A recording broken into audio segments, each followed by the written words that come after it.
আজকে আমরা এমন একটি বিষয় নিয়ে আলোচনা করব যা আমাদের প্রতিদিনের চেনা, অথচ এর পিছনের ইতিহাস আর বিজ্ঞান হয়তো অনেকেরই অজানা। আচ্ছা বলুন তো, পুজোর ঘর থেকে শুরু করে যে কোনো শুভ কাজের সূচনা, সব জায়গাতেই আমরা যে শাঁখ বাজাই, তার উৎপত্তি কিভাবে হলো, আর এর বৈজ্ঞানিক উপকারিতাই বা কি? চলুন আজ সেই ইতিহাসের পাতায় উল্টে দেখা যাক। আমরা যে শাঁখ বাজাই তা আসলে সমুদ্রের তলদেশে থাকা এক ধরনের শামুক জাতীয় প্রাণীর শক্ত খোলস। বিজ্ঞানীদের ভাষায় এর নাম টার্বিনেলা পাইরাম। প্রাণীটি মারা যাওয়ার পর এই খোলসটি প্রক্রিয়াজাত করে শাঁখ হিসেবে ব্যবহার করা হয়। প্রাচীনকালে সমুদ্র উপকূলের মানুষেরা সম্ভবত প্রথম যোগাযোগের মাধ্যম হিসেবে এটি বাজানো শুরু করলেন। দূর দূরান্তে সংকেত পাঠানো বা বিপদের বার্তা দেওয়াই ছিল এর মূল কাজ।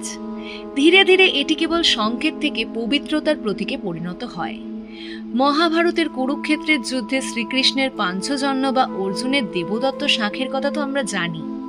অর্থাৎ প্রাচীনকাল থেকে শাঁখের ধ্বনি আমাদের সংস্কৃতির অবিচ্ছেদ্য অংশ। কিন্তু শাঁখ বাজানো কি কেবলই একটি প্রথা? আধুনিক বিজ্ঞান কিন্তু অন্য কথা বলে। শাঁখ বাজানো আসলে আমাদের শরীরের জন্য এক দারুণ রেসপিরেটরি এক্সারসাইজ বা ফুসফুসের ব্যায়াম। শাঁখ বাজানোর সময় আমাদের বুক ভরে গভীর শ্বাস নিতে হয় এবং জোরে ফু দিতে হয়। এর ফলে ফুসফুসের বায়ু ধারণ ক্ষমতা বহুগুণ বেড়ে যায়। পাশাপাশি মুখ, গলা, চোয়াল এবং পেটের পেশিতে যে টান পড়ে তা আমাদের ষড়যন্ত্রকেও ভালো রাখে এবং শরীরে অক্সিজেনের সরবরাহ বাড়িয়ে আমাদের সতেজ করে তোলে। এবার আসি শাঁখের শব্দের কথায়।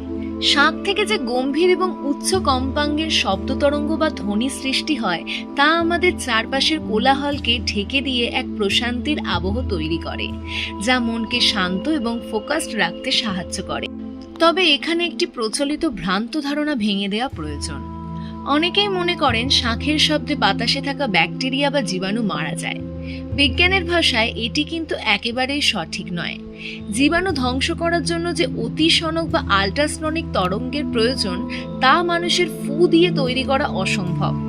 শাঁখের শব্দ মূলত আমাদের পরিবেশকে মানসিকভাবে শুদ্ধ করে, আক্ষরিক অর্থে জীবাণুমুক্ত করে না। প্রাচীন যুগের মানুষ হয়তো আধুনিক বিজ্ঞানের এই পরিভাষাগুলো জানতেন না, কিন্তু তারা এর ব্যবহারের সুফলগুলো ঠিকই বুঝতে পেরেছিলেন।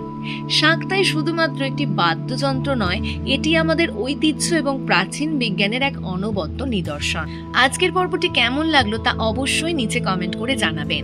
ভিডিওটি ভালো লাগলে লাইক করুন এবং ইতিহাস ও বিজ্ঞানের এমন আরও অজানা তথ্য জানতে সাবস্ক্রাইব করে জুড়ে থাকুন ইতিবৃত্তান্ত ক্রনিকলস অফ টাইমের সাথে।